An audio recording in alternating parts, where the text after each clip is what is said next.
So I, 28 female, have been with my husband, 30 male, for 9 years and married for 2. Me and my sister, 26 female, were never really close, but we didn't hate each other. Anyways, I've been suspicious of my husband, cheating on me for a while, and went through his phone while he slept. I saw a text on a texting app he has on his phone that read, "I really do love you, and the love we make, but I'm tired of being your little secret. This has been going on for too long, and you need to tell her, or I will." My heart dropped. I woke my husband up screaming at him and showed him the text, and he admitted to everything. He just started crying and telling me that the text came from my sister, and they've been sleeping together since the night before our wedding. He then said she begged him not to marry me, and he told her no, because he loved me, and they had sex for the first time that night. And the second time was on her 25th birthday 3 months later. She threw a party, and we both attended. He went to use the bathroom, and she followed him and seduced him, and he couldn't stop himself, and then came back to the party like nothing happened. And they continued to have sex any time they could ever since. He told me the story through sobs, and I couldn't stop crying and screaming, how could he do this to me and with my sister? I broke stuff in the house, even went full on waiting to exhale, and burned his clothes on the grill. He begged and pleaded that it'll never happen again, and he'll cut her off, and we can move away from everybody and start over just us. And I spit in his face and told him that I hated him and never wanted to see him again. I went to my parents' house that night and told them everything. They didn't believe me at first, but he called me, and I put him on speakerphone while he confessed more, begged and pleaded, and my parents believed everything. The next day, my sister came to my parents' house. She saw me crying on the couch and asked me what was wrong, and I just snapped. I didn't say a word and just beat her ass. She had a black eye, and I knocked a tooth out. My dad broke us up, and my mom slapped her so hard across the face she started crying. Before I could tell her, I knew everything. My mom already spilled the beans, and called her a whore and pushed her outside. She begged my mom to forgive her, and not me, and I'm the one she betrayed. Word spread around about what happened fast. He wouldn't stop trying to win me back. He kept showing up to my job, followed me to the bank, popped up randomly in grocery stores, and even made a post on Facebook admitting to what he did and expressed his love and guilt. And he accepted all the backlash he got. But I didn't care. I told him to go f himself. I guess he hasn't been seeing my sister since everything went down, because a friend of mine sent me a screenshot of a post she made saying something like, "I can't believe this. For 2 years he held, kissed me, made love to me, and made me feel like I was his world, and just ghosted me like the last 2 years didn't happen. Why is this happening to me? Why can't you just answer the phone? Why don't you love me anymore?"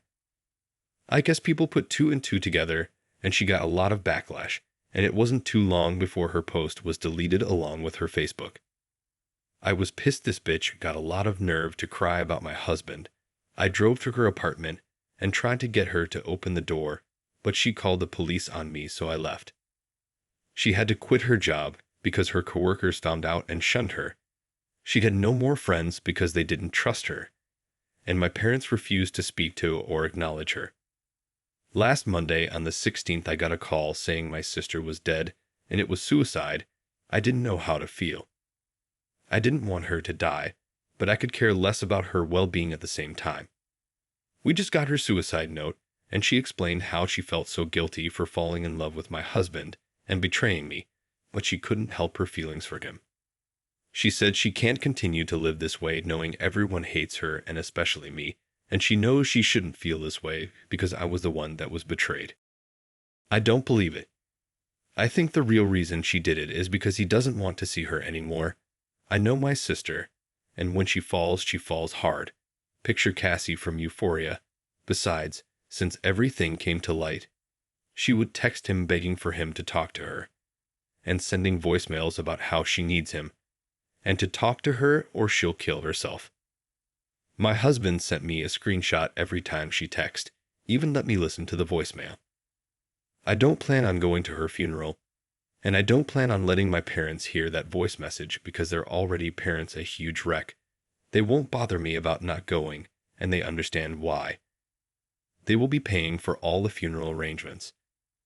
As far as my husband, I still love him so deeply, but I hate him at the same time. Part of me wants to try to work it out just to spite that dead bitch, and the other part has morals. I can't picture my life without him, but every time I see him I picture him with her, and I refuse to live the rest of my life torturing myself like that. Just needed to get this off my chest since she just died, so I can't really talk to anybody in the real world like this. Update. I'm going to answer some questions because people are being really nasty towards me or simply not comprehending what I wrote and how I wrote it. 1. Why aren't you angry with your husband?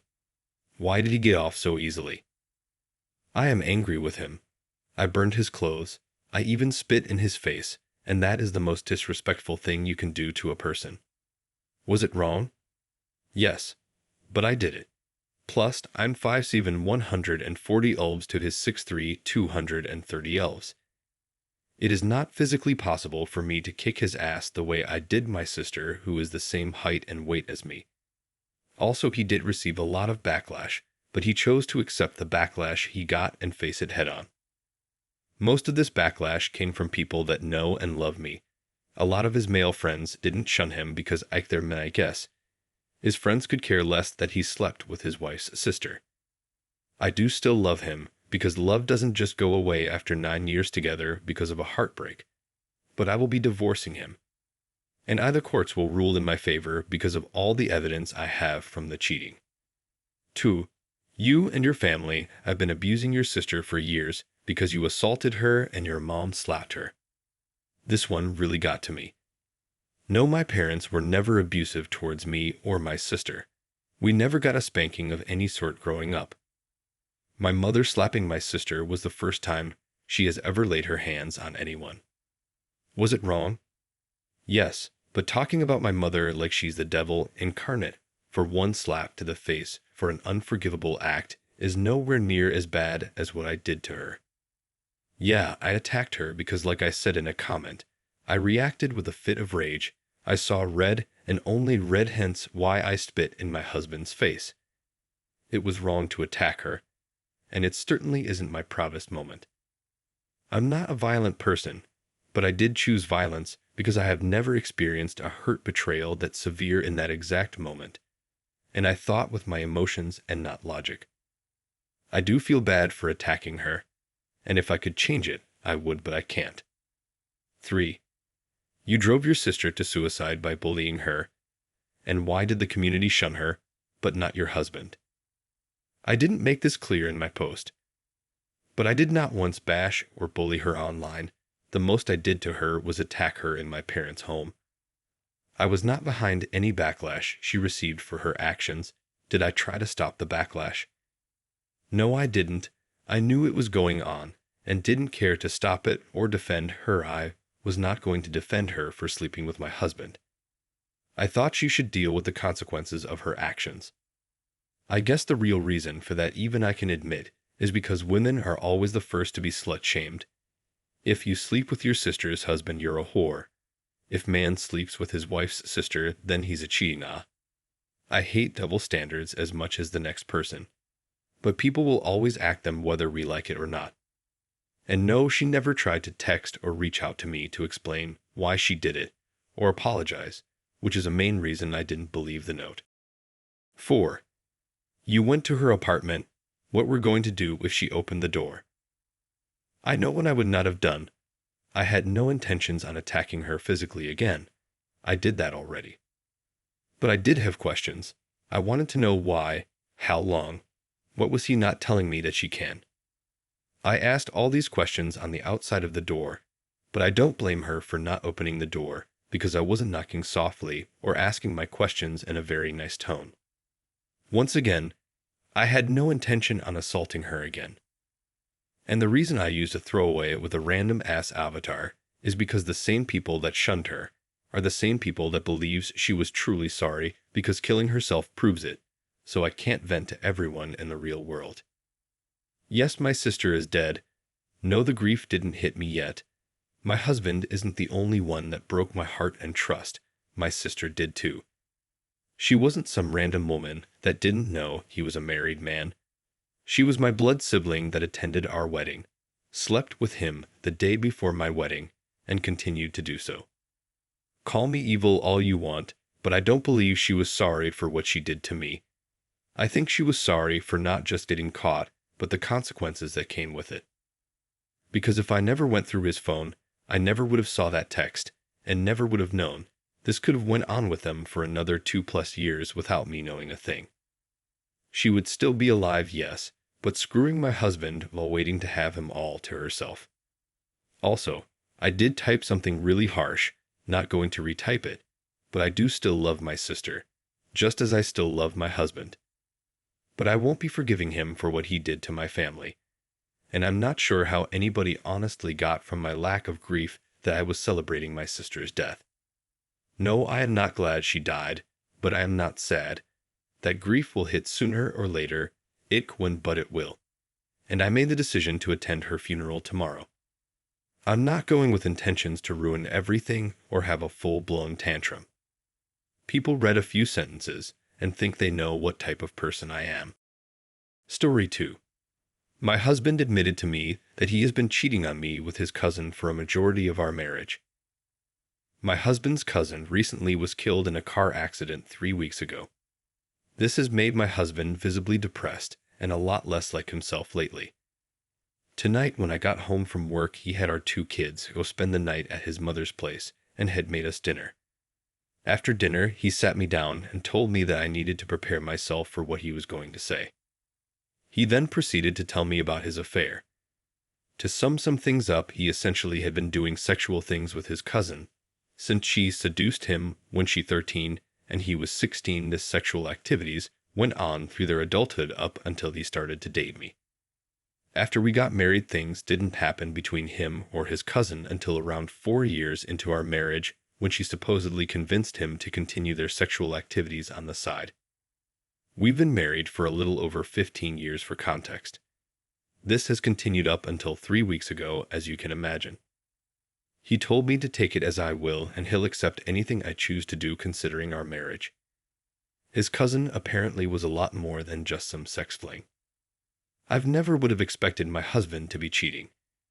He never did anything that would give it red flags like coming in late or leaving hair of another woman around.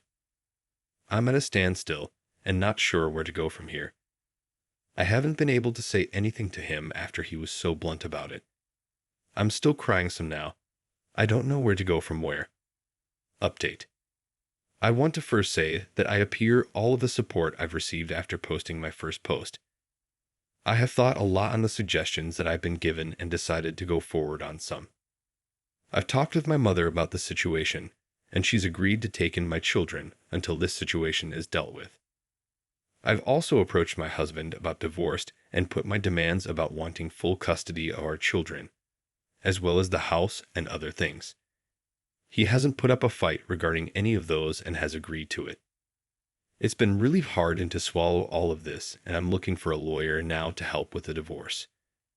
My mother has also suggested to keep the real reasoning of our divorce away from our children as long as possible, especially my eldest daughter, 14. This will be my second and last post of this matter. I'd again want to express that I really appreciate all of the helpful comments and suggestions. Thank you all for the support.